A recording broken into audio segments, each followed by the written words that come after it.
हाँ तो प्यारे बच्चों, महक क्लासेज में एक बार फिर से आप सभी बच्चों का स्वागत है। तो बच्चों, आज अपन बात करेंगे जो क्लास 10th का मैथ का जो पेपर हुआ था उसके फुल सॉल्यूशन के बारे में। ठीक है, तो देखो बच्चों, उसका जो पहला क्वेश्चन था उसमें अगर आपने ऑप्शन नंबर 6 करा है ना, यानी 13, तो आपका राइट आंसर है। उसमें आपसे एचसीएफ पूछा था, तो देखो इसका सॉल्यूशन भी यहाँ पर पड़ा है। ठीक है ना, तो ऑप्शन नंबर अगर आपने फर्स्ट में सही किया है तो एकदम राइट आंसर है। फिर सेकंड में आपसे मूलों का योग पूछा था, तो ऑप्शन नंबर जो दे रखा है -7, ये इसका राइट आंसर होगा और इसका सॉल्यूशन ऐसे होगा। ठीक है, तो आप ध्यान से देख लो बच्चों, कोई गलती ना हो, मिलाना ज़रूर। और जो तीसरा क्वेश्चन था उसमें वो क्या कह रहा है कि मतलब ये आपको मान देने थे। अगर आपका ऑप्शन नंबर जो है ये अगर आपका आया था तो राइट आंसर, यानी एक्स वाई ये दे रखा था ना और एक ये दे रखा, तो इसमें आपको मान भर के आंसर को करना था। ठीक है ना, फिर आपसे विविधीकरण पूछा था, उसका सूत्र पूछा था क्या, तो ऑप्शन नंबर जो ब दे रखा है चौथे के अंदर b² - 4ac, ये इसका क्या है, राइट आंसर है।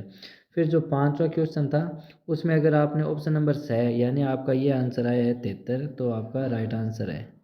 ठीक है, फिर बच्चों जो छठा था उसमें, फिर जो सातवां क्वेश्चन है उसमें आपको ए ऑप्शन भरना था, 2 और -3, जिसमें ये आपका मतलब सॉल्यूशन पड़ा है। ठीक है, फिर जो आठवां क्वेश्चन था उसमें ऑप्शन नंबर जो है √3/2, यानी साइन 60 की वैल्यू पूछी थी क्या, तो ये इसका राइट आंसर है।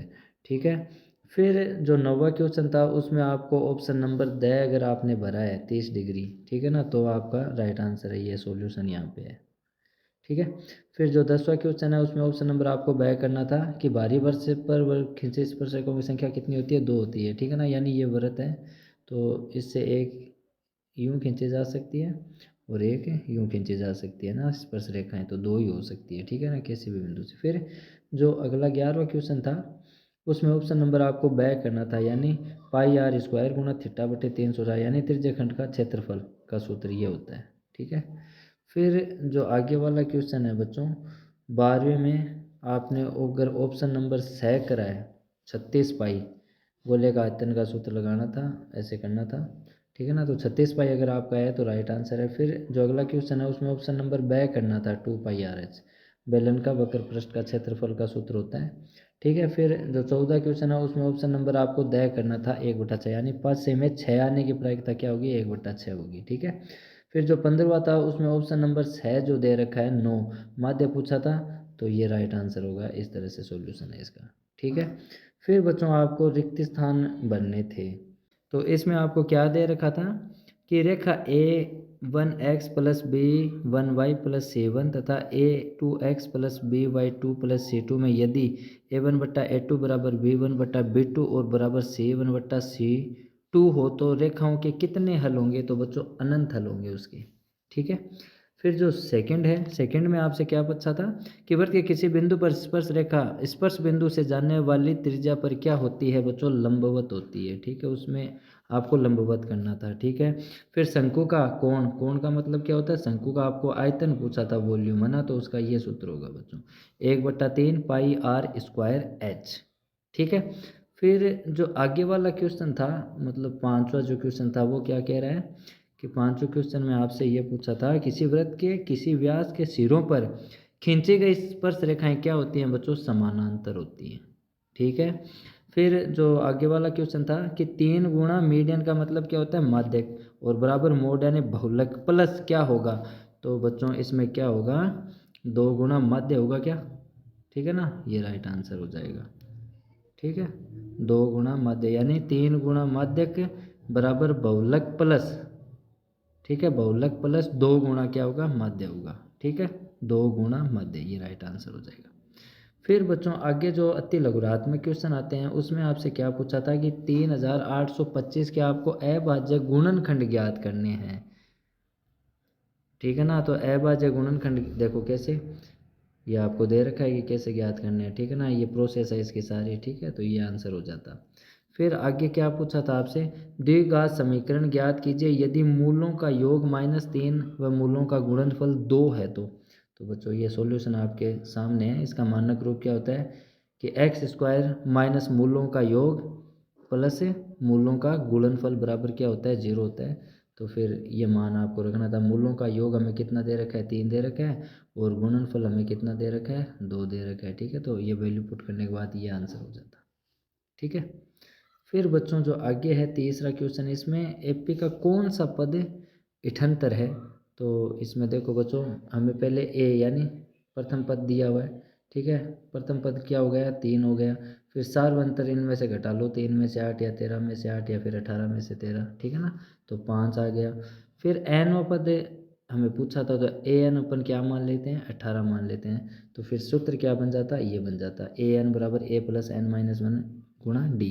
फिर हमें प्रोसेस ये है, यानी मान रखना था। तो आंसर क्या आता है, 16वां पद।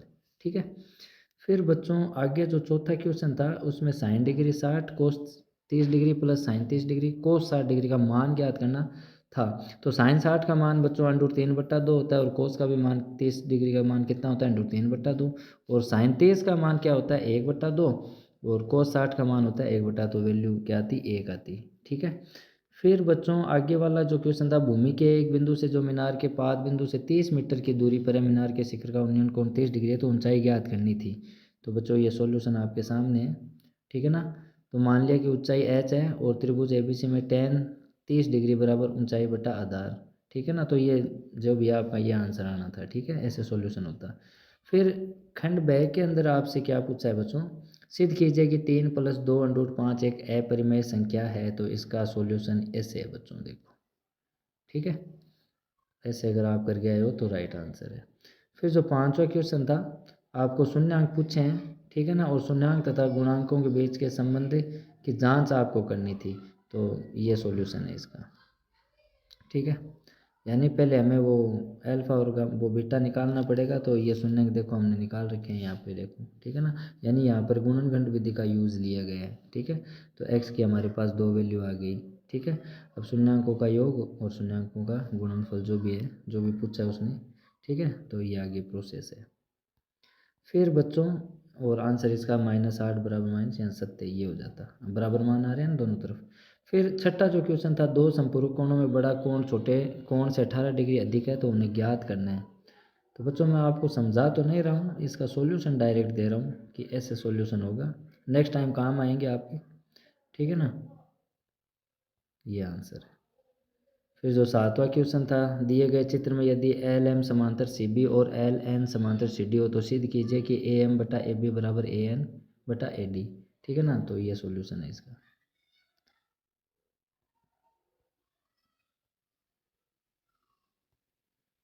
ठीक है, फिर जो आठवां क्वेश्चन था, निर्देशांक आपको ज्ञात करने थे। ठीक है, और रेखाखंड के आंतरिक रूप से 3 अनुपात में विभाजित करता है, तो इसका ये सॉल्यूशन हो जाता है बच्चों। अगर ऐसा आपने करा है तो राइट है। ठीक है, ये आंसर आया। बिंदु के निर्देशांक क्या होंगे, 7 और 3 होंगे। फिर 9वें में आपसे मीनार की ऊंचाई पूछी है। ठीक है, उन्नयन कोण 2 दे रखे हैं आपको, 45 डिग्री और 60 डिग्री। तो आपके क्या आंसर आए हैं वो देख लेना, इसमें मिला लेना। ठीक है, फिर जो 10वां क्वेश्चन था, 21 सेमी त्रिज्या वृत्त का चाप। तो चाप द्वारा ये त्रिज्याखंड वाला तो बहुत ईजी है। ठीक है ना, एक सूत्र ही लगाना है, क्षेत्रफल बराबर क्या होता है, θ/360 डिग्री गुणा πr²। फिर वैल्यू पुट करनी है इसमें, और कुछ नहीं है। तो 231 सेंटीमीटर स्क्वायर, ये इसका आंसर होता। फिर जो 11वां क्वेश्चन है, एक ठोस अर्धगोले पर खड़े एक शंकु के आकार का है, जिनकी त्रिज्याएं दे रखी है। ठीक है ना, तो पाई के पदों में आपको करना था। ठीक है, तो ये सॉल्यूशन है बच्चों, देख लो। ठीक है, फिर 12वां क्वेश्चन क्या कह रहा है, निम्नलिखित बारंबारता का आपको माध्य ज्ञात करना था। ठीक है, तो कुछ नहीं है बच्चों, माध्य तो एकदम इजी है, प्रत्यक्ष विधि से आप ज्ञात कर सकते थे। ठीक है, तो आंसर इसका ये आ रहा है, देख लो, 69.43। ठीक है, फिर 13वें में आपसे प्रायिकता पूछे, तो प्रायिकता तो बहुत ईजी है, कोई ज़्यादा हार्ड नहीं है। देख लो आंसर आप, ये अगर आंसर आए हैं तो राइट है। फिर आ जाते हैं थोड़े और बड़े क्वेश्चन। तो इसमें एपी का 31वां पद आपसे पूछा है, 11वां पद 38 है, 16वां पद 73 है। ठीक है ना, 31वां पद आपको ज्ञात करना है। तो ये सॉल्यूशन है बच्चों, आंसर आप मिला लीजिए, क्या आंसर आपका आया था। ठीक है, 178 अगर आया है तो आपका राइट आंसर है। फिर जो 15वां क्वेश्चन है, एक्स एक्स पर वह बिंदु ज्ञात कीजिए जो 2 5 -2 9 से समदूरस्थ है। ठीक है, तो ये सॉल्यूशन है इसका। यानी -7 और 0, ये आंसर आया इसका। फिर 16वां में आपको सिद्ध करना था कि बाह्य बिंदु से वृत्त पर खींचे गए स्पर्शरेखाओं की लंबाइयाँ क्या होती है, बराबर होती है। ठीक है, ये राइट आंसर है। और उसके अथवा में भी दिया है, हाँ सॉरी, ये तो सिद्ध हुआ है। फिर आपसे बहुलक पूछा, बहुलक तो इजी है बच्चों। तो ये देखो वैल्यूज़, ये F1 है, ये F1 और F2 और F0, ठीक है ना। आप ध्यान से देख लो, कोई गलती ना हो जाए। तो अगर इसमें आपके क्या आंसर आए, 65.625, ये अगर आया है तो राइट आंसर है। फिर आपके बड़े क्वेश्चन आ जाते हैं बच्चों, मूलों की प्रकृति आपको ज्ञात करनी थी। ठीक है, देख लीजिए। फिर अथवा में आपसे क्या पूछा है, समकोण त्रिभुज की ऊंचाई इसके आधार से 7 सेंटीमीटर कम है, यदि कर्ण 13 सेंटीमीटर का है तो दो भुजाएं आपको ज्ञात करनी है। तो ये आपके सामने सॉल्यूशन पड़ा है, देख लो क्या आंसर है इसका। ये वाला है, दो भुजाएं 12 सेंटीमीटर और 5 सेंटीमीटर। 19वां, जो हर साल मतलब वार्षिक में भी पूछता है, इस सवाल को तो आप ज़रूर मतलब सोल्व किया करो बच्चों, पक्का आता है ये बस। ठीक है ना, इजी सवाल है, कुछ नहीं है इनमें, सिद्ध करना होता है और कुछ नहीं है। सॉल्यूशन आपको सारे क्वेश्चंस के मिल जाएंगे बच्चों। tan a + b बराबर √3 और tan a - b बराबर 1/√3 हो तो a b का आपको मान ज्ञात करना है बच्चों। तो ये सॉल्यूशन है आपके सामने। फिर बारंबारता बंटन का आपको माध्य ज्ञात करना था। तो 68, सॉरी, इसका आंसर नीचे है, ये सॉल्यूशन है फुल। ठीक है ना, अगर आपका 137 आंसर आया तो राइट है। फिर माध्य ज्ञात करना था। ठीक है, ये लो। तो बच्चों मैंने ये आगे आपको मान रखना है, ठीक है ना। आगे इसका मतलब सॉल्यूशन नहीं है, क्वेश्चन इजी है, कोई ज़्यादा हार्ड नहीं है। कल्पित माध्य से आपको ज्ञात करना है, ठीक है ना। 3 विधियाँ कोई से भी ज्ञात कर सकते हो आप, ठीक है, एकदम इजी सवाल है। तो बच्चों ओवरऑल मैंने आपको सारा सॉल्यूशन बता दिया है। अब आई होप आपका पेपर अच्छा ही हुआ होगा। अब अपन नेक्स्ट पेपर में मिलेंगे, तब तक के लिए बाय।